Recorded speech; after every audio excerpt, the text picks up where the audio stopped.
हरे कृष्णा। हाल ही में आई अमेरिका के council on foreign relations CFR की एक रिपोर्ट ने पूरी दुनिया को चिंता में डाल दिया है। इस रिपोर्ट के अनुसार 2026 में भारत और पाकिस्तान के बीच एक बड़े युद्ध की संभावना जताई जा रही है। पिछले साल हुए ऑपरेशन सिंदूर और सीमा पर बढ़ते तनाव ने हमें उस मोड़ पर लाकर खड़ा कर दिया है जहां हर कोई शांति की प्रार्थना कर रहा है। लेकिन एक भक्त के रूप में हमें इन घटनाओं को कैसे देखना चाहिए? क्या युद्ध केवल विनाश लाता है या इसका कोई गहरा आध्यात्मिक अर्थ भी है? आज के इस वीडियो में हम जानेंगे युद्ध, शांति और वर्तमान स्थिति पर वैदिक दृष्टिकोण। तो रिपोर्ट कहती है कि दोनों देश बड़ी मात्रा में हथियार और ड्रोन तकनीक खरीद रहे हैं। जहां भारत अपनी रक्षा प्रणाली को मजबूत कर रहा है, वहीं पाकिस्तान भी नए रक्षा सौदे कर रहा है। लेकिन शास्त्रों के अनुसार हथियारों की होड़ कभी स्थायी शांति नहीं ला सकती। श्रीमद् भगवत गीता के पहले अध्याय में अर्जुन भी इसी दुविधा में थे। वे विनाश को देखकर भयभीत थे, लेकिन भगवान कृष्ण ने उन्हें बताया कि जब धर्म की रक्षा के लिए युद्ध अनिवार्य हो जाए तो वो धर्म युद्ध कहलाता है। युद्ध की स्थिति को समझने के लिए हमें इन 3 बातों पर चिंतन करना चाहिए। पहला, काल का चक्र।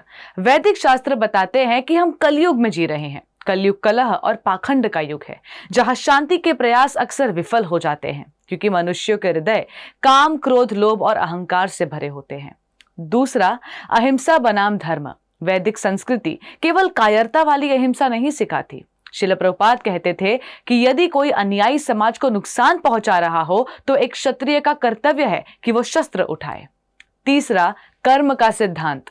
राष्ट्रों के बीच होने वाले युद्ध सामूहिक कर्म का फल होते हैं। जब समाज में अधर्म और जीवों, विशेषकर गौ माता के प्रति हिंसा बढ़ जाती है तो प्रकृति युद्ध और महामारियों के रूप में प्रतिक्रिया देती है। श्रील प्रभुपाद से एक बार पूछा गया था कि दुनिया में शांति कैसे आएगी। उन्होंने बहुत सुंदर उत्तर दिया, जब तक लोग भगवान कृष्ण को हर चीज का भोक्ता नहीं मानेंगे तब तक शांति संभव नहीं है। भोक्ताराम यज्ञ तपसाम सर्वलोक महेश्वरम सूर्यदम सर्वभूतानाम ज्ञात्वा माम शांति मृच्छति। जब तक मेरा देश और तेरा देश की शारीरिक अवधारणा रहेगी, संघर्ष चलता रहेगा। वास्तविक शांति तब आएगी जब हम ये पहचानेंगे कि हम सब भगवान कृष्ण की संतान हैं। लेकिन अब ऐसी तनावपूर्ण स्थिति में हमें क्या करना चाहिए? पहली बात, पैनिक न करें, प्रार्थना करें। भयभीत होने के बजाय भगवान नरसिंहदेव से विश्व की रक्षा की प्रार्थना करें। दूसरा, हरिनाम संकीर्तन। कलयुग में युद्ध के मानसिक और भौतिक प्रभाव से बचने का एकमात्र उपाय हरे कृष्ण महामंत्र का जप है। यह वातावरण को शुद्ध करता है और लोगों की चेतना बदलता है। तीसरा, प्रसाद वितरण और करुणा। युद्ध के समय मानवता सबसे अधिक पीड़ित होती है। भक्तों को चाहिए कि वे करुणा का संदेश फैलाएं और जितना संभव हो अन्नदान के माध्यम से लोगों की सेवा करें। चौथा, सबसे महत्वपूर्ण, गौ सेवा। जैसा कि हमारे शास्त्रों में कहा गया है, गौ हत्या और हिंसा ही युद्धों का मुख्य कारण बनती है। अहिंसा और गौ संरक्षण को बढ़ावा देना ही वास्तविक सुरक्षा कवच है। भारत और पाकिस्तान के बीच की स्थिति जटिल हो सकती है, लेकिन हमारा विश्वास भगवान के चरणों में होना चाहिए। याद रखिए, बिना भगवान कृष्ण की इच्छा के एक घास का तिनका भी नहीं हिलता। हमें अपनी रक्षा के लिए तैयार रहना चाहिए, लेकिन साथ ही आध्यात्मिक चेतना का प्रसार करना चाहिए ताकि युद्ध की नौबत ही ना आए। आप इस बारे में क्या सोचते हैं? क्या आध्यात्मिक चेतना से युद्ध को वाकई टाला जा सकता है? अपने विचार कमेंट्स में जरूर साझा करें और इस वीडियो को शेयर करें ताकि और भी लोगों को वैदिक शांति का मार्ग मिल सके।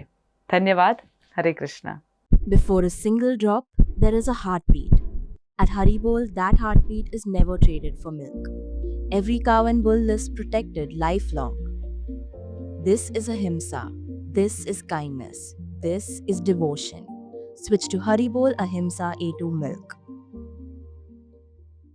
ऐसे ही और भक्तिमय कार्यक्रमों के लिए देखिए हरे कृष्णा टेलीविजन और इसे प्राप्त करने के लिए आप अपने केबल अथवा DTH ऑपरेटर से संपर्क करें तथा और अधिक जानकारी के लिए आज ही डायल करें 7666 839 839।